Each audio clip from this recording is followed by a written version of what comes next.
বাংলাদেশ ইস্যুতে সুকিয়া স্ট্রিটের মিছিলে যোগ দিয়েছেন কুণাল ঘোষ, আর এই মিছিলে পা মেলালেন বিভিন্ন সম্প্রদায়ের মানুষ। এই মুহূর্তে সরাসরি চলে যাব আমাদের প্রতিনিধি অর্ণব মুখোপাধ্যায়ের কাছে। অর্ণব, কি বার্তা দিচ্ছেন কুণাল ঘোষ? ক্যান্সারে নেই আর ভয়, NCRI এ হবে এর জয়। আপনাদের ভরসা নেতাজি সুভাষচন্দ্র বোস ক্যান্সার হসপিটাল। দেখো, এখানে বিভিন্ন সম্প্রদায়ের মানুষজন রয়েছেন এবং সেই সঙ্গে কলকাতা পুরসভার বেশ কিছু কাউন্সিলর রয়েছেন, কুণাল ঘোষ রয়েছেন, সিটিজেন্স ফোরাম এবং তার পাশাপাশি এখানে মঠ এবং মিশন একটি রয়েছে, নগেন্দ্র মঠ মিশনের তরফ থেকে মিছিল হচ্ছে। আমরা কথা বলবো। অয়নদা, কি বলবেন, কি দাবি করছেন আজকে মিছিলে? দেখুন, দাবি একটাই, সেটা হচ্ছে কেন্দ্রীয় সরকার চুপ করে থাকলে চলবে না, তাদের ইমিডিয়েট হস্তক্ষেপ করতে হবে।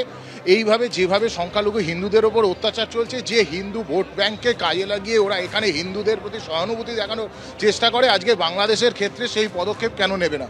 আমাদের দাবি ওইটাই। একই কথা বলছি। মোনালিসা, আপনিও হাঁটছেন কুণাল ঘোষের সঙ্গে, কি? দেখুন, প্রম্পট অ্যাকশনটা খুব জরুরি এখনও যদি ভাবছি কি করব, শুধু একজনকে মেসেঞ্জারকে পাঠালাম, এইভাবে কিন্তু সলভ হয় না। এটা প্রম্পট অ্যাকশন, একটা ডিসিশন মেকিংটা খুব ইম্পর্টেন্ট হয়ে দাঁড়িয়েছে। সেন্ট্রাল গভর্নমেন্ট কেন যে চুপ্পি হয়ে বসে আছে, এটাই আমাদের কিন্তু দাবি।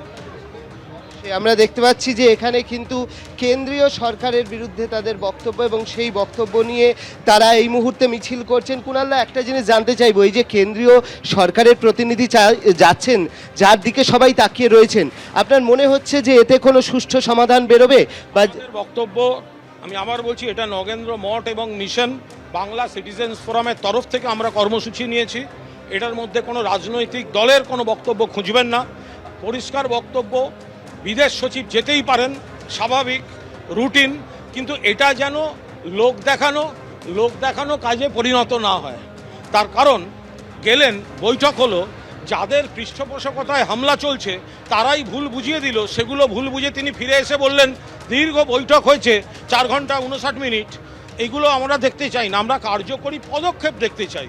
দরকার হলে দুর্গত এলাকাগুলোয় উনি যাওয়ার অনুরোধ করুন, অথবা দুর্গত এলাকা থেকে একটা প্রতিনিধি দলকে এনে কি হয়েছে সেটা দেখতে চান, কড়া বার্তা দিন। যাওয়াটা শেষ কথা নয়, রেজাল্টটা হবে শেষ কথা।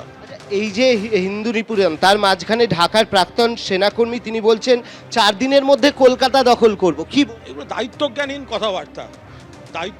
কথাবার্তা। যেখানে সবাই শান্তি চাই, সেখানে এই ধরনের দখল করে নেবো, ও দখল করে, সব লোকে শুনলে হাসবে। ভারতবর্ষের জন্য, ইন্দিরা গান্ধীর জন্য বাংলাদেশের জন্ম হয়েছিল। ফলে ওরা যেন মুনি এবং ইঁদুরের গল্পটা মনে রাখেন।